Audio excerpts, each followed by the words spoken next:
এখানে আমি মানুষকে রিচ করতে পারবো না। আমি থ্রু আউট চেষ্টা করেছি যে আমি ছিয়াত্তরটা কাউন্সিলরকে রিচ আউট করি, whether they like me whether they don't like me. এই আশায় আমি সবাইকে রিচ আউট করেছিলাম। আলহামদুলিল্লাহ তারা আমার এই আশাটাকে পূর্ণ করতে পেরেছে।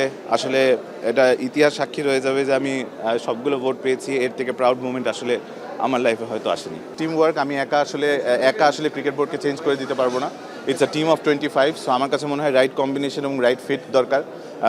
আমার ইচ্ছা হতেই পারে যে আমি এই পার্টিকুলার কমিটিটা চাই, কিন্তু ওখানে আমার থেকে বেটার লোক থাকতে পারে। সো আমার কাছে মনে হয় যে আমি যেখানে বেটার ফিট করবো আমার সেখানেই আসা উচিত। এখন যেহেতু আমরা জানতাম না কে জিতবে কে হারবে, এখন যেহেতু একটা 25 জনের টিম হয়েছে, সেটাকে অ্যাসেসমেন্ট করে আমাদের চুজ করতে হবে কার কি রাইট ফিট।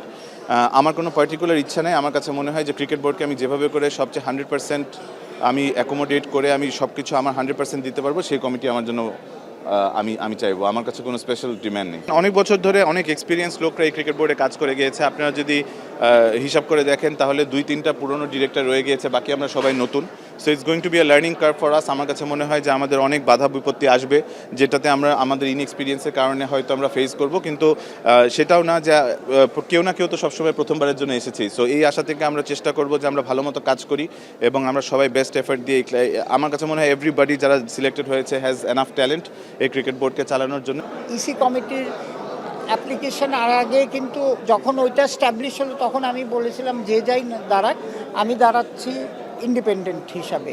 এখানে তো কোনো যেহেতু আপনার কোনো প্যানেল ছিল না, হ্যাঁ ঘোষিত প্যানেল ছিল না বলেন, তো সুতরাং সেখানে ইন্ডিপেন্ডেন্ট দাঁড়িয়ে খালি অনলি থিং আরও এক দুই দিন পেলে হয়তো ভোটের নাম্বারটা 34 থেকে 40-42ই হতো।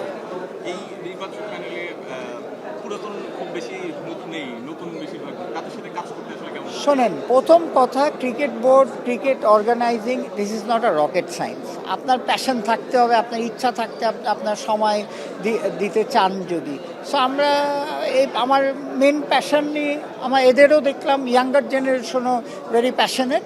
তো আমার মনে হয় যে তারা ভালোই করবে, আর আমরা তো সবসময় এক্সটেন্ডেড হ্যান্ড আছেই আমাদের হেল্প করার। বিসিবি এতদিন তো আপনি কাজ করেছেন, সেই কাজগুলো কিছুটা অসমাপ্ত থেকে গেছে, সেগুলো নিয়ে আসলে কি বলবেন? যদি আমি আবার আম্পায়ারিং কমিটিটা পাই, ওইখানে আমি তো জানেন যে মিডিয়াতে ছিলাম আর তো মিডিয়াতে আপনাদের সাথে এত নিবিড়ভাবে কাজ করেছি, তার থেকেও আম্পায়ারিং কমিটি অনেক পিছিয়ে ছিল। ওয়ার্ল্ড স্ট্যান্ডার্ড বলেন এবং বাংলাদেশ স্ট্যান্ডার্ডের অনুযায়ী অনেক পিছিয়ে ছিল, সেই জন্যেই কাজটা বেশি ছিল। সো আমরা ধরেন আমার মতে 40-50% চলে এসেছি।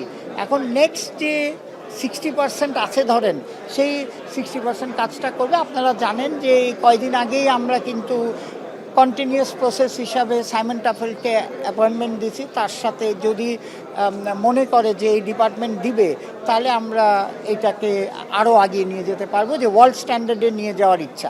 সাইমন টাফেলের সাথে স্পেসিফিক ডেফিনেটলি কন্টিনিউয়াস আলাপ হচ্ছে যে ওর ট্রেনিং প্রসেসটা, আমরা একটু ব্যাকওয়ার্ড ট্রেনিং প্রসেস ছিলাম, একদম লেটেস্ট ট্রেনিং প্রসেস। প্লাস আমরা কিছু সফটওয়্যার ইমপ্লিমেন্ট করছি ডেটাবেস সব ইনফরমেশন রাখার জন্যে। হ্যাঁ, ইভেন অ্যাপয়েন্টমেন্টও কিন্তু আমরা অটোমাইজ করে ফেলতেছি। হ্যাঁ, তো সুতরাং এইগুলি নিয়ে কাজ করা হচ্ছে, ভবিষ্যতে দেখবেন।